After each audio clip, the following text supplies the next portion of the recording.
Bismillahirrahmanirrahim. Assalamualaikum warahmatullahi wabarakatuh. Jumpa kembali dengan saya Ibu Ayu Marina SAG, calon guru penggerak angkatan 5 dari Kabupaten Malang.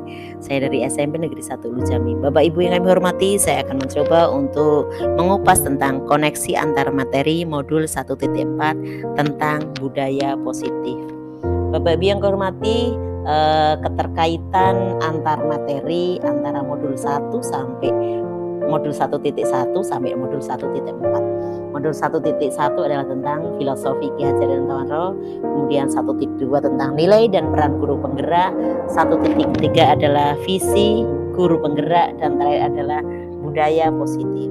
Bapak Ibu yang kami hormati, yang pertama adalah filosofi Ki Hajar Dewantara modul 1.1. Ada 3 yang perlu digarisbawahi. Yang pertama adalah pendidikan adalah menuntun segala kodrat yang ada pada anak, baik itu kodrat alam maupun kodrat zaman, agar mencapai kebahagiaan yang setinggi-tinggi. Kemudian yang kedua adalah pendidikan adalah menghamba pada murid. Pendidikan harus berpihak pada murid sesuai dengan minat dan bakat kemampuan mereka. Kemudian yang ketiga adalah guru ibarat petani. Sekolah ibarat lahan atau tanah dan murid ibarat benih. Petani hanya bisa menuntun tumbuhnya benih dengan merawatnya. Kemudian yang kedua Bapak Ibu, modul 1.2 adalah tentang visi dan peran guru penggerak. Bapak Ibu, Ki Hajar Dewantara pada filosofi pendidikannya mengatakan bahwa seorang guru harus mempunyai nilai dan menjalankan perannya agar mampu menuntun tumbuh kembangnya murid melalui pengajaran yang berpihak pada murid. Kemudian apa saja nilai dan peran guru penggerak itu? Nah, nilai guru penggerak yang ada 5. Yang pertama adalah mandiri, reflektif, inovatif, kolaboratif, dan berpihak pada murid. Kemudian peran guru penggerak adalah yang pertama menjadi pemimpin pembelajar, yang kedua menjadi coach bagi guru lain, yang ketiga mewujudkan kemungkinan yang berpihak pada murid, dan yang keempat adalah menggerakkan komunitas. Kemudian Bapak Ibu yang kehormati, modul 1.3 adalah visi guru penggerak.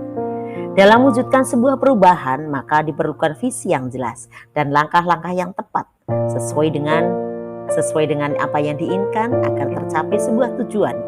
Nah, Bapak Ibu, dalam hal ini sesuai dengan visi saya sebagai guru penggerak adalah mewujudkan siswa berjiwa pemimpin yang kreatif, inovatif, sesuai dengan profil belajar Pancasila.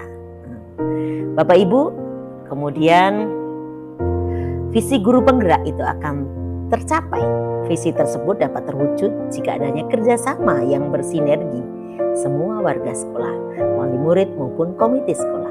Oleh karena itu, dalam mewujudkan visi diperlukan langkah-langkah yang konkret dengan menggunakan inquiry apresiatif, dengan menggunakan tahapan bagja. Apa bagja itu?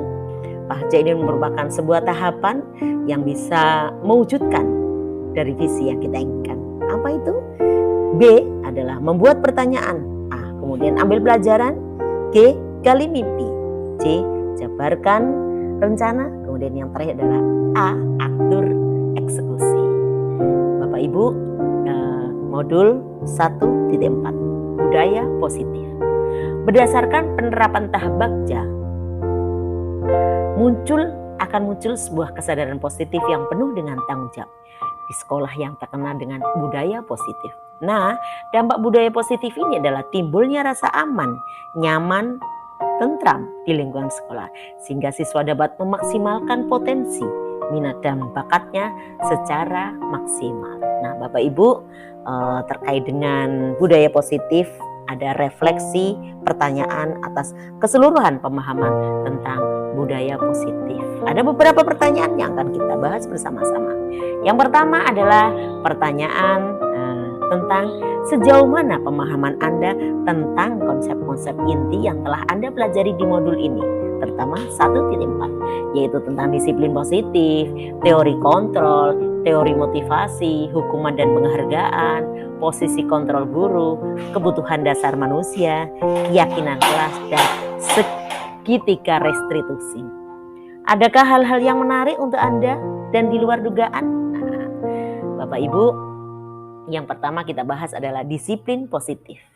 Disiplin positif adalah pendekatan mendidik anak untuk melakukan kontrol dari pembentukan kepercayaan diri. Guru membimbing siswa untuk memiliki disiplin diri yang berasal dari dirinya sendiri. Kemudian yang kedua yang kita bahas adalah tentang kebutuhan dasar manusia. Kebutuhan dasar manusia ada 5. Nah, jika kelimanya ini tidak terpenuhi, maka akan terjadi hal-hal yang di luar dugaan. Yang pertama adalah kebutuhan survival. Kemudian yang kedua adalah love and belonging. Kemudian yang ketiga adalah freedom. Yang keempat fun. Dan yang terakhir adalah power. Bapak Ibu, selanjutnya adalah tentang posisi kontrol pendidik. Nah, posisi kontrol pendidik ini bisa macam-macam. Dimulai dari pemberi hukuman, membuat rasa bersalah, teman, pemantau, dan yang paling amazing adalah posisi sebagai manajer. Kemudian berikutnya yang kita bahas adalah teori kontrol. Apa itu teori kontrol? Teori kontrol adalah merupakan suatu mekanisme untuk mencegah penyimpangan serta mengajak dan mengarahkan seseorang untuk berperilaku dan bersikap sesuai dengan norma dan nilai yang berlaku. Berikutnya adalah keyakinan kelas. Keyakinan kelas merupakan suatu yang dapat diterapkan di lingkungan kelas tersebut. Pembuat keyakinan kelas melibatkan semua warga kelas. Melalui kegiatan curah pendapat, keyakinan kelas bisa ditinjau dari waktu ke waktu. Berikutnya adalah segitiga restitusi. Nah, Bapak Ibu, apa itu segitiga restitusi? Segitiga restitusi adalah merupakan proses menciptakan kondisi bagi murid untuk memperbaiki kesalahan mereka sehingga mereka bisa kembali pada kelompok mereka dengan karakter yang lebih kuat. Nah, segitiga restitusi ini ada 3 tahapan. Yang pertama adalah menstabilkan identitas, kemudian validasi tentang kesalahan, dan yang ketiga adalah menguatkan keyakinan. Nah, kemudian Bapak Ibu, berikutnya adalah tentang pertanyaan-pertanyaan ya. Yang kedua adalah pengalaman seperti apakah yang pernah Anda alami terkait dengan penerapan konsep-konsep inti dalam modul budaya positif baik di lingkungan kelas maupun sekolah Anda. Nah, ini pengalaman yang pernah saya alami ketika menerapkan budaya positif adalah saat saya dihadapkan pada penyelesaian masalah. Nah, pada umumnya masalah diselesaikan dengan penghukum karena siswa seringkali terlambat datang ke sekolahan. Nah, tetapi saya belum mampu merubah dengan model manajer selain hanya bisa meningkat sedikit tentang pembuat rasa bersalah. Oleh karena itu, sebuah pendekatan dan sosialisasi tentang budaya positif perlu segera dilakukan kepada teman sejawat. Tujuan adalah agar mereka lebih familiar dengan budaya positif dan tahapan-tahapannya. Kemudian pertanyaan yang ketiga adalah bagaimana perasaan Anda ketika mengalami hal-hal tersebut? Nah, ini perasaan saya saat mengalami tersebut adalah merasa lebih tertantang untuk mengimplementasikan posisi guru sebagai manajer dan menerapkan segitiga restitusi dalam menangani kasus tersebut. Karena dengan menempatkan diri sebagai seorang manajer, guru akan memberikan kesempatan kepada murid untuk bertanggung jawab terhadap perilakunya dan mendukung murid untuk menemukan solusi dari permasalahannya. Kemudian pertanyaan keempat adalah menurut Anda terkait dengan pengalaman dalam penerapan konsep-konsep tersebut, hal apa sajakah yang sudah baik? Adakah yang perlu diperbaiki? Nah, menurut saya yang sudah ada itu adalah disiplin positif, budaya positif, nilai-nilai kebajikan, dan keyakinan yang dibangun yang berpihak pada murid. Sedangkan yang perlu diperbaiki adalah posisi kontrol, yang selama ini posisi kontrol yang diterapkan adalah sebagai penghukum, membuat merasa bersalah atau meningkat sedikit adalah sebagai teman, belum bisa meningkat kepada manajer. Dan untuk meningkat kepada hal manajer bukan hal yang instan, tetapi perlu proses dan kesabaran dan kolaborasi seluruh warga sekolah. Kemudian pertanyaan yang kelima adalah sebelum mempelajari modul ini, ketika presentasi dengan murid berdasarkan 5 posisi kontrol manakah yang sering Anda pakai dan bagaimana perasaan Anda saat itu?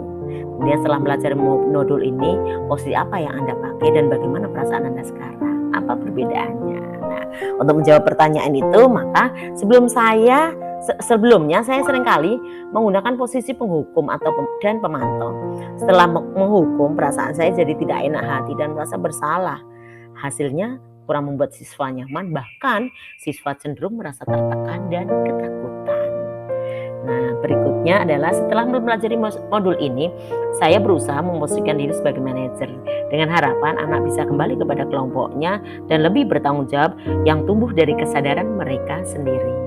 Kemudian pertanyaan keenam adalah sebelum mempelajari modul ini pernahkah Anda menerapkan segitiga restitusi? Nah, kalau hal itu pernah saya lakukan walaupun belum maksimal. Sudah masih jauh dari kesempurnaan karena terkadang untuk menyelesaikan sebuah masalah yang ada, semua ide datangnya dari saya sebagai guru, bukan muncul dari siswa. Kemudian pertanyaan yang ketujuh, selain konsep-konsep yang disiapkan dalam modul ini, adakah hal-hal lain yang menurut Anda penting untuk dipelajari dalam proses menciptakan budaya positif baik di kelas maupun di sekolah? Menurut saya, hal yang penting budaya positif adalah kolaborasi dan kerjasama seluruh warga sekolah serta dukungan sarana prasarana yang ada. Nah, tujuannya untuk apa? Kolaborasi dan kerjasama itu dalam rangka mewujudkan nilai-nilai kebajikan, sedangkan sarana prasarana itu dalam rangka mewujudkan sekolah aman, nyaman, tentram, dan menyenangkan. Nah, demikian koneksi antar materi yang bisa saya sampaikan terkait dengan modul 1.4. Terima kasih. Thank you. Salam bahagia. Assalamualaikum warahmatullahi wabarakatuh.